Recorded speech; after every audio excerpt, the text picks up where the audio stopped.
ഏറ്റവും വലിയ തമാശ എന്ന് പറയുന്നത് സുരേഷ് ഗോപിയുടെ വീട്ടില് ഭാര്യയുമായി പൊങ്കാലിടുന്നു. എടാ, ഇവൻ കാണുന്നത് അതിന്റെ മഹനീയതയല്ല. ഒരു കേന്ദ്രം ഭരിക്കുന്ന ഒരു മന്ത്രി, ഒരുപാട് ജോലിയുള്ള ഒരാള് തിരുവനന്തപുരത്ത് ഇങ്ങനെ ഒരു ചടങ്ങ് നടക്കുമ്പോൾ അദ്ദേഹത്തിന്റെ കുടുംബത്തോടൊപ്പം അല്ലെങ്കിൽ നാട്ടുകാരോടൊപ്പം സമയം സ്പെൻഡ് ചെയ്യുന്നു എന്ന് പറയുന്ന മനോഹരമായ കാഴ്ചയല്ല കാണുന്നത്. അവിടെ ഒരു പ്രായമായ ഒരു മനുഷ്യൻ സുരേഷ് ഗോപിയോട് എന്തോ ചോദിക്കുന്നു, സുരേഷ് ഗോപി അയാളെ ആട്ടിപ്പായിക്കുന്നു എന്ന തരത്തിൽ ക്യാപ്ഷൻ. അതിന്റെ സത്യാവസ്ഥ എന്താണെന്നറിയാമോ? സാറിനറിയാമോ? ആ വീഡിയോ കണ്ടായിരുന്നോ? ഒരു പിന്നെ ഞാൻ പറഞ്ഞു.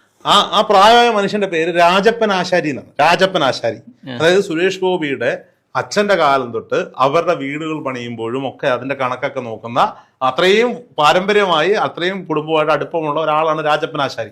ഈ രാജപ്പൻ ആശാരി തിരുവനന്തപുരത്ത് എന്ത് വിശേഷം ഉണ്ടെങ്കിലും സുരേഷ് ഗോപിയുടെ വീട്ടിലേക്ക് വരും. സുരേഷ് ഗോപിയുടെ വീട്ടിൽ എന്ത് വിശേഷം ഉണ്ടെങ്കിലും അദ്ദേഹം കാണും. അപ്പൊ ഇവർക്കൊക്കെ ദക്ഷിണയൊക്കെ ഇപ്പൊ അറിയാലോ, സുരേഷ് ഗോപി എന്ന് പറയുന്നത് എല്ലാവരും ഫ്യൂഡൽ മാടമ്പിന്നൊക്കെ വിളിക്കും. ശരി, അങ്ങനെ എന്തെങ്കിലും വിളിക്കും നിങ്ങൾ. അയാൾ പഴയൊരു നായർ തറവാട്ടിന്റെ, ഈ കൊല്ലത്തെ നായന്മാർക്ക് ഇച്ചിരി ചെവിപ്പൂടുള്ള നായന്മാരാന്നൊക്കെ പറയും, ചങ്ങനാശ്ശേരി നായന്മാരെ, കൊല്ലം നായന്മാർ, അത്തരത്തിലൊരു നായര.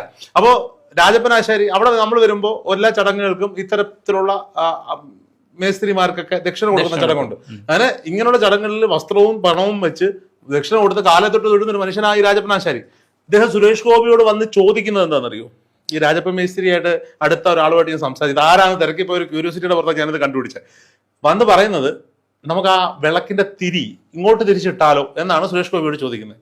സുരേഷ് ഗോപി പറയുന്ന മറുപടി എന്താണെന്നറിയോ? അത് സ്ത്രീകളുടെ കാര്യമാണ്, അവര് നോക്കിക്കോളും, നമ്മൾ അതിൽ ഇടപെടണ്ട. അതില്ല അതിനകത്ത്. ഈ കൈയുടെ ആക്ഷൻ മാത്രമേ ഉള്ളൂ. രാജപ്പനാചാര്യയുടെ ഏറ്റവും അടുത്ത ഒരാള് രാജപ്പനാചാര്യയോട് സംസാരിച്ചിട്ടുണ്ട്. ഞാനത് അദ്ദേഹത്തിന് ഒരു വീഡിയോ കിട്ടുന്നതിന് പറഞ്ഞ് ആവശ്യമില്ലാത്ത വിവാദങ്ങൾ ഇപ്പോൾ ഉണ്ട്, സുരേഷ് ഏട്ടൻ തന്നെ വഴക്ക് പറയും അങ്ങനെ കൊടുത്താൽ എന്ന് പറഞ്ഞു. കാര്യം ആ മനുഷ്യൻ അത്രയും ബന്ധമുള്ള ഈ രാജപ്പനാശാരി പൊങ്കാലയും കഴിച്ചു, ഉച്ചയ്ക്ക് വീട്ടിൽ നിന്ന് ആഹാരവും കഴിച്ചു, വൈകുന്നേരമാണ് അവിടെ നിന്ന് മടങ്ങി അദ്ദേഹത്തിന്റെ വീട്ടിലേക്ക് പോയത്. ഇങ്ങനെ കൈ കാണിച്ചത് അദ്ദേഹം ഇങ്ങനെ കൈ കാണിച്ചാണ്. നോക്കുമ്പോ എന്തോ രാജപ്പനാശാരി ഇച്ചിരി കറുത്തിട്ടിരിക്കുന്നു, ഇതിനകത്ത് കൊള്ളാം, ഇവിടെ ഇത് കട്ട് ചെയ്യാം, അഥവാ പിന്നെ തൊലി കറുത്ത താഴ്ന്ന ജാതിയിൽപ്പെട്ട ആളെ ആട്ടി ഓടിക്കുന്ന സുരേഷ് ഗോപി. കാരണം ഈ സുരേഷ് ഗോപിയെ കുറിച്ച് നെഗറ്റീവ് പറഞ്ഞാലും പോസിറ്റീവ് പറഞ്ഞാലും കാണാൻ കുറെ പേരുണ്ട്. അപ്പോ ഒരു മനുഷ്യന് ഒരു വലിയൊരു പുണ്യപ്രവൃത്തി നടക്കുമ്പോൾ, ആചാരപരമായ ഒരു കർമ്മം നടക്കുമ്പോൾ ഇവർക്ക് ഇതൊന്നും കാണാൻ. പക്ഷേ ഇത് സുരേഷ് ഗോപി സാറിനെ കുറിച്ച് പറയുമ്പോൾ അദ്ദേഹത്തിന്റെ ഒരു ക്ലോസ് റിലേറ്റീവ് എന്റെ 10ാം ക്ലാസ്സിലെ ട്യൂഷൻ അധ്യാപകനായിരുന്നു കേട്ടോ, ക്ലോസ് റിലേറ്റീവ്.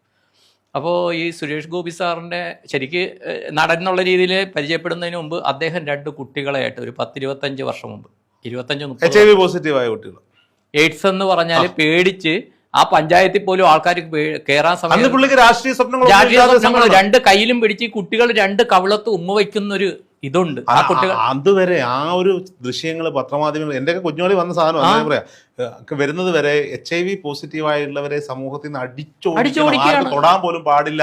ഇപ്പോഴും ആ ചിന്താഗതിയോടെ നടക്കുന്ന ആളുകളെ എനിക്കറിയാം. അങ്ങനെയുള്ളൊരു കാലത്താണ് സുരേഷ് ഗോപി പോലൊരു സിനിമാ നടൻ, അന്ന് രാഷ്ട്രീയക്കാരനല്ല, ആ പ്രവൃത്തി ചെയ്തത്. അതിനേക്കാൾ ഒരു എത്രയോ പേരെ അദ്ദേഹം സഹായിച്ചിട്ടുണ്ട്. ഞാൻ അദ്ദേഹത്തിന്റെ രാഷ്ട്രീയത്തിനോട് വിയോജിപ്പുണ്ടാകാം, ഞാൻ ഫോളോ ചെയ്ത് വരുന്ന രാഷ്ട്രീയത്തിൽ ആ രാഷ്ട്രീയമല്ല, പക്ഷെ അദ്ദേഹം എന്ന് പറയുന്ന നന്മയുള്ള മനുഷ്യ സ്നേഹിയാണ്. ഇദ്ദേഹത്തെ ഇത്തരത്തിലാക്കി എടുത്തത് എന്തെങ്കിലും നെഗറ്റീവ് അദ്ദേഹത്തിന് ഉണ്ടായിട്ടുണ്ടെങ്കിൽ അത് ഇവിടുത്തെ ഓൺലൈൻ ചാനലുകാരാണ്. ഞാൻ ആ ഓൺലൈൻ ചാനൽ ഇരുന്നുകൊണ്ട് തന്നെ പറയുന്നു, ഇവിടുത്തെ ഓൺലൈൻ ചാനലുകാരാണ്. അദ്ദേഹത്തെ വിറ്റ് പൈസയാക്കാൻ നടക്കുന്നവരാണ് അദ്ദേഹത്തെ മോശപ്പെടുത്തിയിരിക്കുന്നത്.